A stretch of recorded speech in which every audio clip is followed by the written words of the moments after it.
Hello, everyone. I'm Stephen West. This is Philosophize This. Patreon.com/Philosophize This if you want to help keep the show a thing.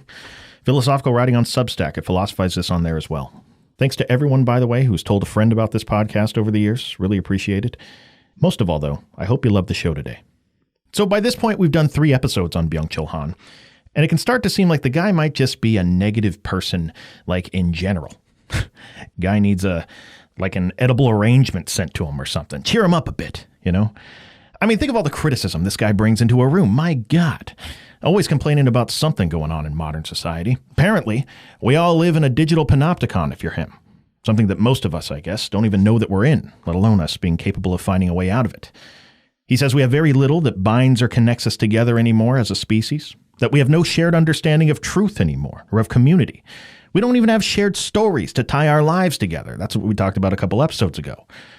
In fact, I saw an interview with him one time where he said it's impossible to be someone who's thinking and paying attention to the world right now and to not be pessimistic about it.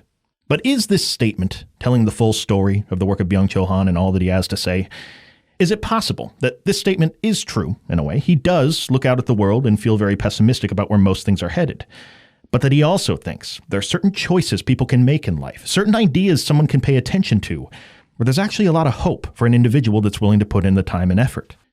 In 2002, long before Byung-Chul ever got famous for his criticism of the digital panopticon we live in, he wrote a book about Zen Buddhism. And being someone that's so well versed in both Mahayana Buddhism as well as German idealism and most of Western philosophy, this book instantly became a respected cross-cultural dialogue where he uses ideas from Zen Buddhism to show the limitations of many of the core ideas that are at the foundation of the modern Western subject.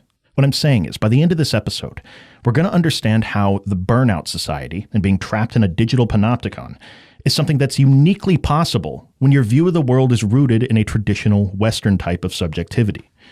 We're going to look at the ways we often view ourselves in the West that amplify the effects of the burnout society. And we're going to look at how he thinks Zen Buddhism offers a great alternative to it that might be able to give someone a less lonely, anxious, or depressed way of relating to the world. Now, out of respect to anybody out there that hasn't listened to the other episodes we've done on Byung-Chul, let me give you the one-paragraph correspondence course on what he's talking about here, the traveler's pamphlet version of this. The Burnout Society was a book he wrote in 2010, where he says that in the late 1980s, something big changed about what it is to be a person living in the Western world. The shift in economic policy towards the direction of neoliberalism turned everybody into essentially a little personal corporation, where now that we've deregulated things and the government's out of your way, the only person stopping you from being a billionaire is you. It's your ability to work hard and become more valuable in the marketplace. In other words, instead of controlling people by telling them what they can't do, like a king or queen may have done in the past, now people are controlled by telling them they can be whatever they want to be. You just have to constantly self-improve. Life then becomes an endless cycle of self-improvement, optimization, and personal branding. Even people's love life gets reduced to just doing things that improve your market value, like you're some kind of a product that's being sold. All of this so you can get better friends, a better job. Your worth as a person is equal to the value you provide in the marketplace. We've all heard this message before. If you don't like something about your life, well, learn a new skill, become more valuable. That's how you can manipulate the world around you and shape it into the world you want it to be. And if you happen to get sick, if one day your brain stops working well and you can't provide value anymore, well, you're mostly just forgotten about and left to rot inside of your double-wide trailer while the rest of the world just moves on and tells you should have prepped for things better. Sorry. Now, because improving things about yourself is an endless cycle you can be in, what this leads to is a higher level of narcissism in people on average, and an increase in behaviors people usually brand as mental illness, whether it's anxiety, depression. The point is, in the burnout society, there's something going wrong with your brain when you feel these things. Certainly nothing wrong with the world your brain is trying to function in. In fact, your whole life becomes one giant ego-driven project in the burnout society, and most people around you become either things that are instrumental to your goals or competition that stands in your way of having your dream life and identity. So to Byung-Chul, no wonder somebody would burn out in that sort of environment, and no wonder somebody would feel alone. This is the burnout society that he paints a picture of in the book. But Han would say there's a glimmer of hope here. Because to find yourself in this place where all that stuff I just described resembles your life in some way, that means that you've had to have accepted certain premises about who you are and what the world is that are not necessarily the way you need to be looking at it. That being born into the Western world often means inheriting certain ways of seeing things that allow this view of the world to even make sense to you in the first place. In this book we're talking about today, titled simply The Philosophy of Zen Buddhism, Byung-Chul Han peels back the layers of 6 different ways we typically see things in the West that steer us in the direction of this lonely, burned out, anxious, depressed kind of existence. And even on the table of contents page, you can start to get a feel for where the conversations in this book are going to be going. Listen to the titles of the 6 chapters. Chapter 1 is called A Religion Without God. Then there's Emptiness, No One, Dwelling Nowhere, Death, and Friendliness. Each one of these chapters makes a case for some area that the Western subject spends most of their life endlessly grasping for something, where they're trying to make things in this area more stable and permanent than they actually are. So just remember, as we go throughout these chapters, there's always going to be some stability that we're usually grasping for, and then through Zen, there's going to be a totally different way to be seeing the thing. Now, Han begins the book with maybe the thing that's the most obvious people grasp for stability in, the existence of an ultimate creator that's responsible for the maintenance of the universe. I only say this is the most obvious because a lot of these chapters are going to be things that are not very obvious, not things we typically think about too often in our day-to-day. Anyway, Han's talking in chapter 1 about God, though. He says a belief in God brings you a kind of ultimate guarantee that changes the way you see things a lot. I think that's a pretty uncontroversial thing for him to say. I mean, if you believe in a God, it changes the way you see pretty much everything in life, right? It should, at least. Especially, Han would say, if the picture of the God you believe in is the classic image that we typically have of a God in the Western world, where God is the ultimate source of meaning, and every command about how we should be acting in our lives morally flows from this ultimate source of meaning.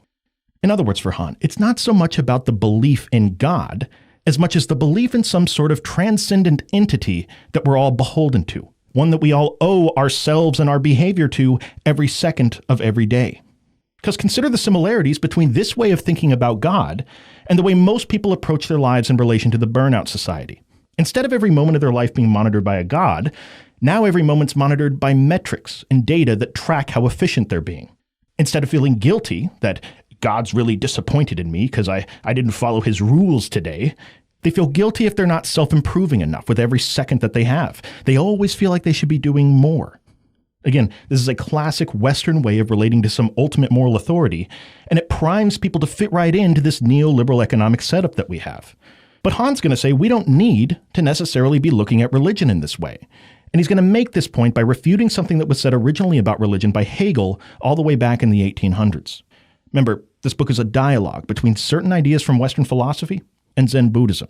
And he says that Hegel, when examining all the world's religions back then and trying to get to something similar among all of them, Hegel says that every religion out there relates to some absolute that functions like a god.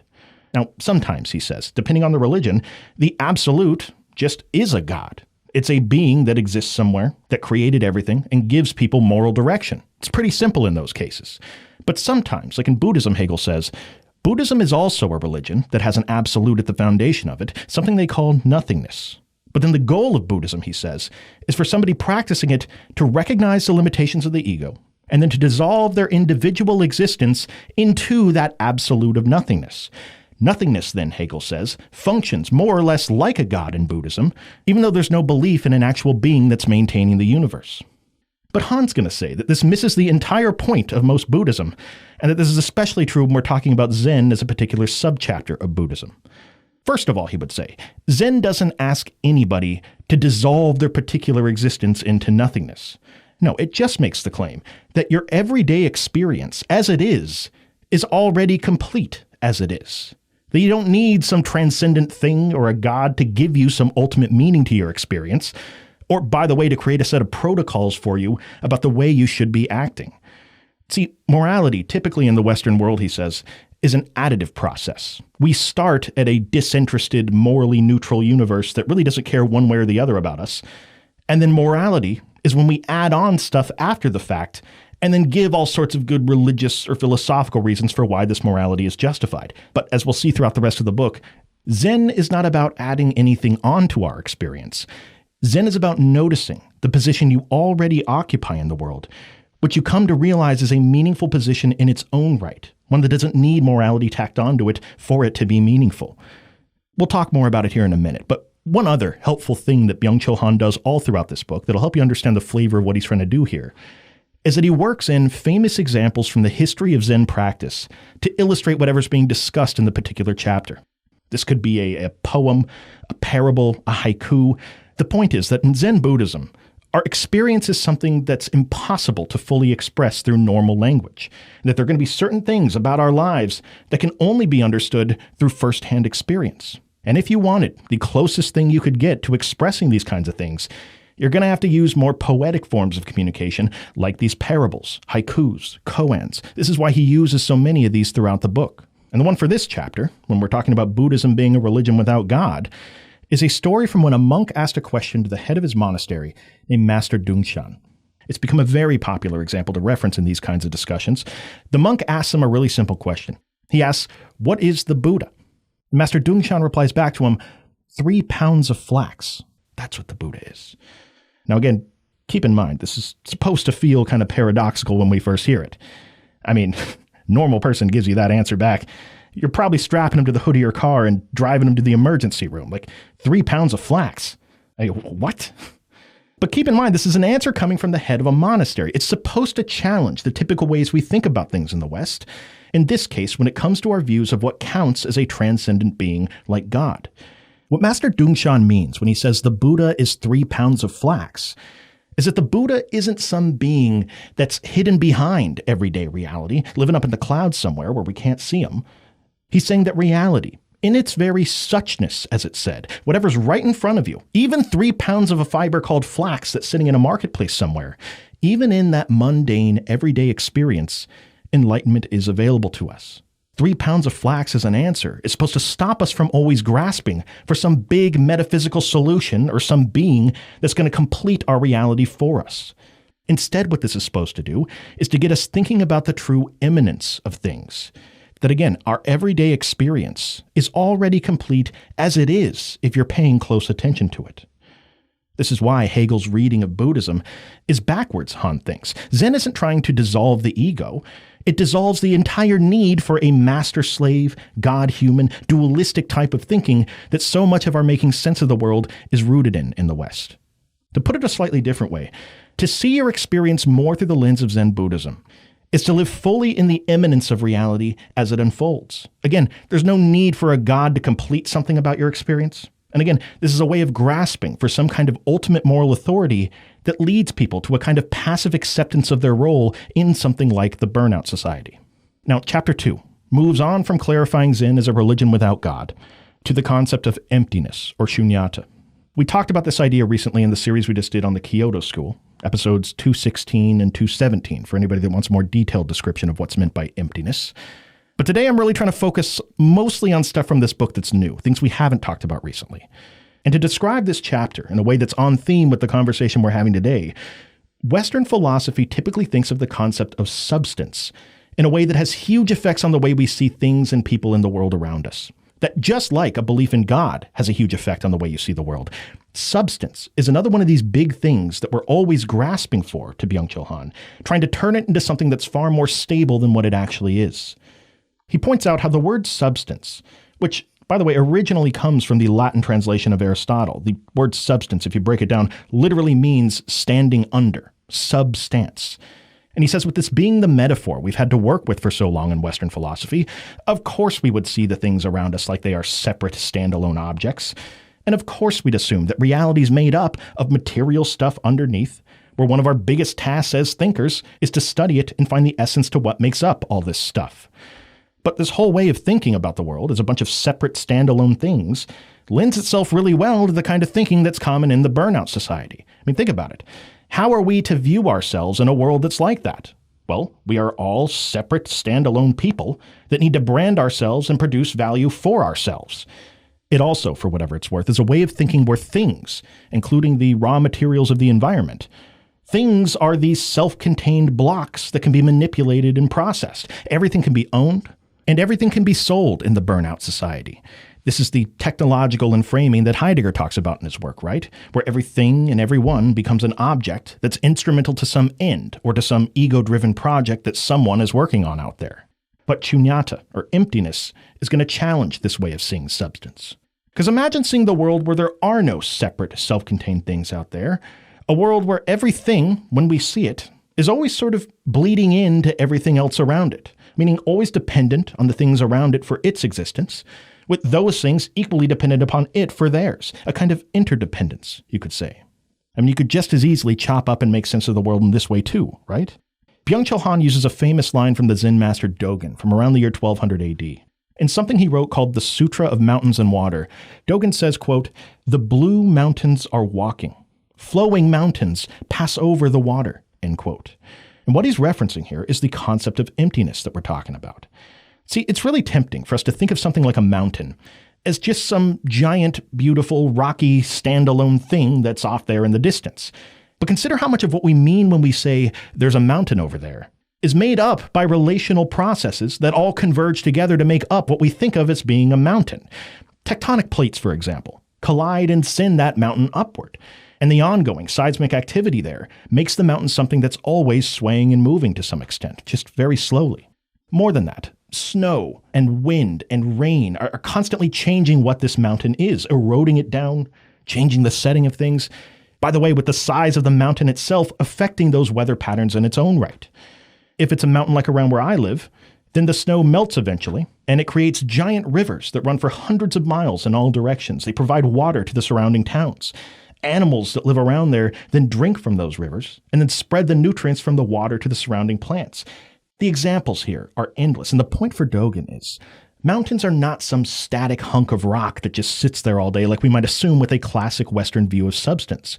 Mountains walk for Dogen. Mountains flow and pass over the water for him. This sutra is designed to get us outside of the typical abstractions we use to label something like a mountain. What looks like a fixed material substance to us is actually an interdependent flow that's going on, where everything is bleeding into everything else. In fact, you could say it's not even the things that are the most real here in this picture. It's the relational field that allows for any of these things to even appear as things in the first place to us, or shunyata, which, to be clear, this relational field itself isn't a substance. It's pure emptiness, meaning none of these things have their own independent, isolated existence. They all co-constitute each other. Now you can imagine how if you saw things more in this way, how much harder it would be to operate under the logic of narcissism that fuels so many people's lives in a world like the burnout society. Because if what you are is a set of relationships where this personal brand you just built a website for is actually something co-constituted by everything and everyone around you, how much harder would it be to see yourself as something that's alone? How much harder is it to see other people as just, heads you can step on as you're crowd surfing through life, where you say, screw where everybody else ends up. I just don't want to be seen as a loser by people. This becomes a bizarre way to be thinking when seen from this other point of view. Now, on a related note, Chapter 3 is going to be called No One. And what it's going to talk about is what we're starting to talk about right here. It offers an alternative to the classic Western idea of the reified self, or the idea that who you are, your identity, is something that is created by you, and is something that's stable to the point that you see yourself as something that exists independent of everything else around you. Zen Buddhism's not going to look at the self like this. Because consider how much you need to be prioritizing your own ego, and only your ego, to see yourself as a personal brand that needs to constantly make improvements on yourself so that you can become more valuable. Also, consider what it sounds like when someone living in something like the burnout society loses their sense of self. What kinds of things do they say? They say, I don't even know who I am anymore. I can't find my purpose in life. I've lost myself, and I need to find my identity again somehow. They say these things, but all of this talking they're doing is built on the assumption that the self is something that's not only separate from someone's everyday experience of the world, but it also assumes that the self is something that's stable enough that all we got to do is sit down, do some reflection about our lives, and then we can arrive at our identity and who we actually are. What Han might say is that the self isn't something we can grasp at and get a hold of in a totally stable way like this. That the self much more resembles a way we might use a word as a way to reference something in the world. Meaning to Han, we have to think of the self as an abstraction. It's a useful thing for us to use as a reference point in some circumstances, no doubt about it. But to cling to a temporary sense of identity, because you think this identity just is actually you, that's when you cross over into territory where there's going to be consequences, where you see yourself as separate from everything around you more than you actually are. And the point is, this separateness is no doubt something that contributes to the epidemic of narcissism, anxiety, depression, and loneliness that defines many people in the burnout society. Seen more through the insights found in Zen Buddhism, though, Han gives a famous Zen parable in the book about a farmer that's looking for an ox that's gone missing. This example is originally from a Chinese Zen master from around the year 1200. It's a famous example. And in the original book, there's a picture that shows a farmer searching for an ox out in the field. And the text next to it reads, quote, "Until now, the ox has never gone astray. Why then does he need to search for it?" End quote. The farmer in this picture represents us being people that often search and grasp for a sense of self or for enlightenment. But the point is, whenever you think you've lost your sense of self, whatever it is that you're calling yourself has never really left you in the first place. To say something like, "I've lost my identity and I need to go out there and find it again," well, no, you already are you in your everyday experience of the world if you're looking for it. Every shred of meaning and identity you could ever possibly ask for is already right in front of you. You just may be grasping and blocking your ability to see it clearly. In other words, just like morality, the self is not an additive process in Zen Buddhism. It is about noticing what's already there. And think about how impossible it would be under this different kind of logic to see yourself as some kind of neurotic, lifelong project that always needs to be improving because you right now is never going to be good enough. Chapter 4 is going to be called Dwelling Nowhere. And I think it's best to begin to make the point he's trying to make in this chapter by starting with a question. Why participate in the burnout society in the first place? Like, what's the promise that's offered to people if they spend their lives constantly optimizing themselves and increasing their market value?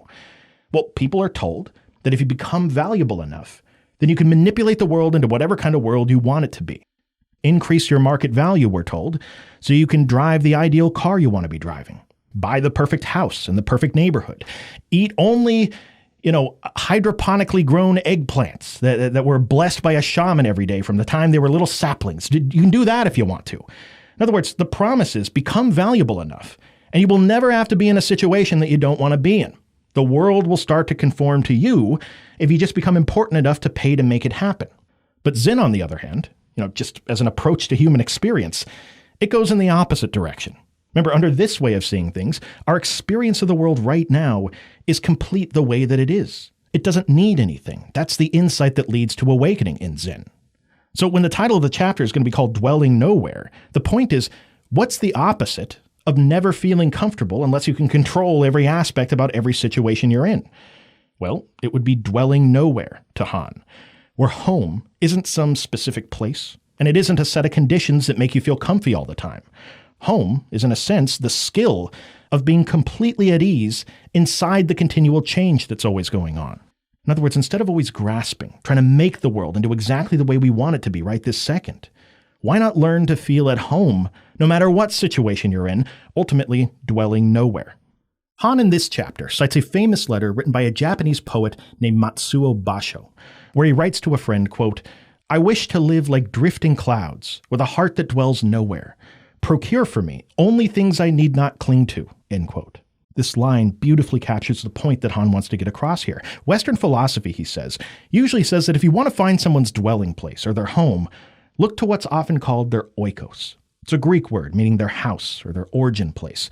You can find examples of what he's talking about here all throughout the history of Western thought. Aristotle, for example, had the whole prudent head of the household that he talks about in the Politics, where the ideal citizen is someone who has proper management of their household as the basic unit of what makes politics even work. Heidegger, as another example, in his early work, sees dwelling like this as Dasein's way of being in the world. Where, in the sense that Dasein's always grounded in particular projects, relationships. Its home, where it dwells, is a type of being, you could say. And the point is, this is a common way of viewing subjectivity in the West, where there is an oikos that defines our home.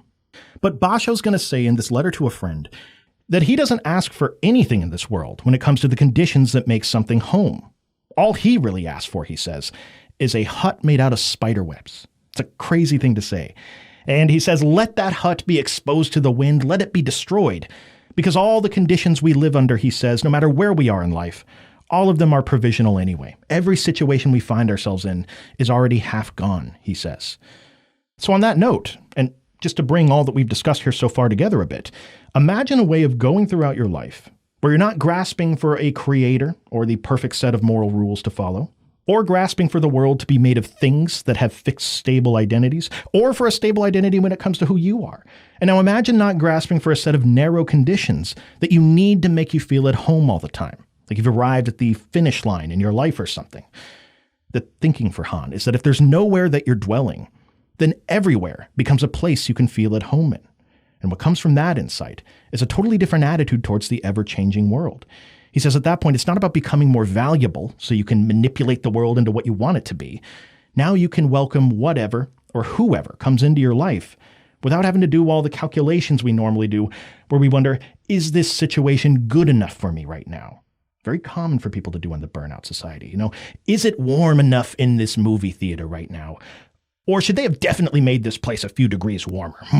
What a bunch of idiots in the movie theater thermostat room. You could be hanging out with some people. You don't necessarily want to be there too much.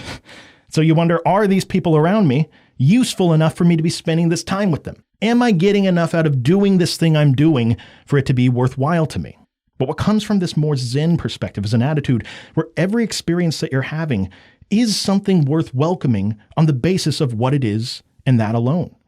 Or even something like doing chores, for example. Famous example from Zen Buddhism is of shoveling someone else's snow during the wintertime.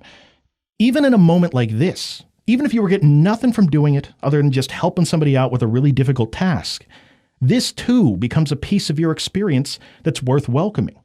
Because when you're not always grasping, complaining about how I shouldn't be shoveling snow right now, I should just be relaxing.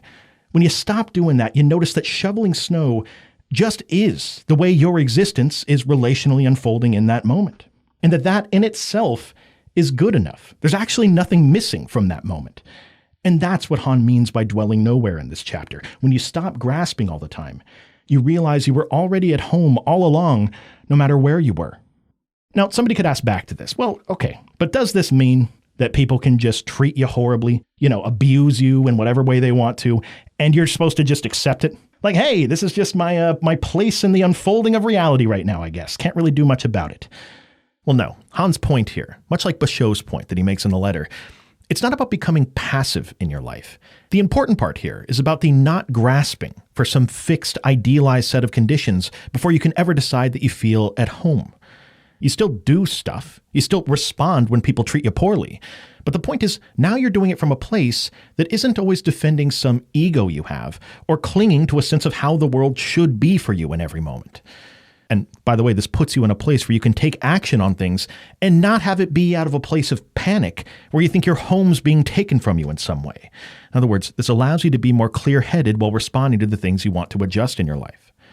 There's another example Han gives in the book of a monk that's talking to his student. It's right after dinner time, and the monk asks his student, "Have you eaten your gruel?"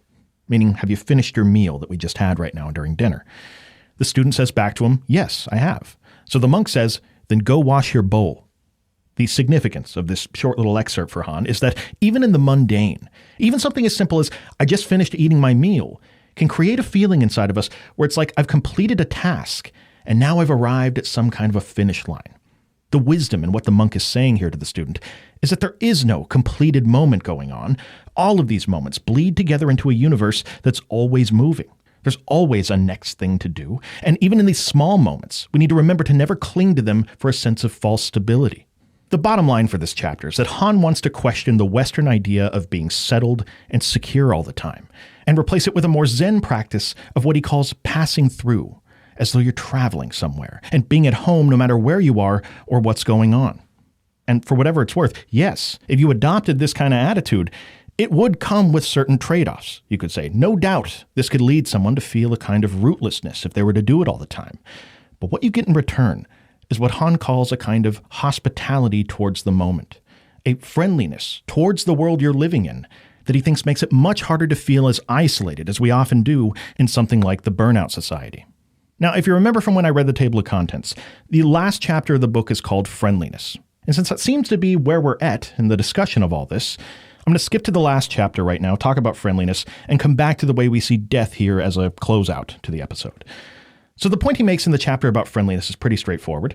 Because we've already pulled back the layers on multiple ways we typically see things in the West, God, substance, the self, and a rigid sense of home, a good question for us now is, What kind of a life can you really have in relation to others if you were successful in reframing all these things through more of a Zen experiential lens? I mean, apparently I'm no one who's dwelling nowhere. Like, who in God's name would ever want to talk to that guy? In fact, the way that Western philosophers have often thought about this, Han says, that if you don't start with that strong sense of self and who you are, then you lose the foundation that's necessary to be able to relate to people. Or even worse, they say you lack the foundation necessary to have any sort of meaningful conversation about morality that's going to endure. But Han's going to say that when it comes to Zen Buddhism, almost the opposite becomes true. That when you have a strong sense of self that you're clinging to, your life starts to mirror stuff like the classic hero's journey that's used so often in Western storytelling. I mean, think about the implications of starting from this place. If my life is this heroic existential battle that I'm in every day, who am I in battle against? Well, all the other people and things that stand in my way as an ego. But it's precisely this becoming no one or dwelling nowhere that Han says is actually the thing that makes you an open enough space to be able to relate to the things around you closely. Point is, when you stop trying to dominate or regulate the situations you find yourself in all the time, you start to notice that you're always in what you could call a kind of co-presence with other people in the world. What you also start to notice is that when you're not trying to dominate things all the time, you find that the thing you sort of default to in your experience is what Han calls a kind of original friendliness. When two people come together in a conversation, and there's genuinely no desire on either end to own the other one or to improve the other one, get something valuable from them that'll benefit some project you have, friendliness is just what experience feels like when you're in this sort of mutual place. Again, it's important to emphasize that for Han, this is not adding on friendliness to our experience, like we might do in the West if we came up with some moral system that said friendliness is good. No, it's about noticing what's already there. When you remove the ways the self is often grasping for only relationships that are useful for some project we're working on, friendliness is what's left. Remember, one of the big points Han makes in several of the books he writes is that what's happened since most of us live in this burnout society of his is the steady removal in our lives of what he calls the genuine other. We live in these little algorithmic pockets where we never have to actually confront the other anymore. We just turn our political enemies into a cartoon, so we don't have to actually validate their existence. But again, what about this Zen idea of making yourself a hospitable environment to relate to things honestly? Well, it's in this original friendliness Han is talking about that hospitality towards the world becomes possible for him. Now, the last chapter we're going to talk about today are the ways we often grasp for control over death as an event in our lives. Maybe the first thing to say is that if you're living in something like the burnout society, where the ego is dominating pretty much everything that you ever do, then the idea of your individual life ending is an incredibly scary thing. It's essentially you losing everything you think you are, everything you've ever worked for. You know, if your whole life is some neoliberal project where you're building a legacy for yourself, then to accept the reality that all this could end at any moment, it becomes too painful to consider for a lot of people. Might as well avoid it altogether as a topic. And we do typically avoid it in the West. We don't like to talk about death. It's improper in polite conversation. Heidegger's criticism rings true here that we relegate death to these distant plots of land that we like to call graveyards, or to these cordoned off buildings we call hospitals that have no parking and limited visiting hours to them. But there's a few different ways that Zen approaches death in a totally different way than this. Han says there's two things we typically do with death in something like the burnout society. We either try to turn it into some kind of transcendent moment where there's some higher purpose for why we lived and died, or we turn death into a kind of disaster. It's impossible for us to face, so we try to avoid it at all costs. But neither of these really capture what's going on when you see yourself more as something that's relationally unfolding with the world around you. A metaphor that Han uses in the book that's pretty powerful for getting us thinking more in this way is a plum tree. It's a famous haiku written by a poet named Busan. It goes, quote, "The petals flutter, down with each, the branch of the plum tree grows older," end quote. Keep in mind, this is a haiku translated from Japanese. So in English, it's going to sound a bit choppy like that. But the point it's making is just as strong in any language. Death is just another part of the process you're engaged in here. The same way we can see the life cycle of the plum tree, where every year it gets a little bit older, it blossoms, the leaves fall off of it, and we don't find ourselves grasping for this plum tree to be the greatest plum tree ever. It should be the plum tree that's remembered for the rest of time. And should the plum tree get sick and die, we wouldn't think that this is some kind of a disaster that's robbing us of something crucial. In the same way we can see the life cycle of the plum tree, it's possible to view our own lives in a similar sort of way. Death isn't some climax or some heroic moment where everything's going to culminate in. It's just another part of the flow that we've always been a part of. What happens when you start seeing death more in this way is it gives you permission to stop seeing your life like it's just a resume that you have to build. Life is not about building up enough accomplishments to make your death something worthy of your time here. No, once again, life is something you can be living fully right now, in this moment. Now, it should be said, Han never intended for this book to be a full education on any of these concepts from Zen Buddhism. You can spend your entire life studying this way of framing experience, which, by the way, I know several people listening to this have. I know because I get the emails. And for whatever it's worth, I am truly grateful to have so many smart people in the comment section on Patreon that add to the discussion each episode after listening to it. And full disclosure, personally, selfishly here, I'm really looking forward to the conversation after this episode. Can't wait to learn more from all of you out there. To anyone who decides to contribute in any way, thank you for making a podcast like this freely available to everyone, and I hope you all have a good rest of your week. Thank you for listening. Talk to you next time.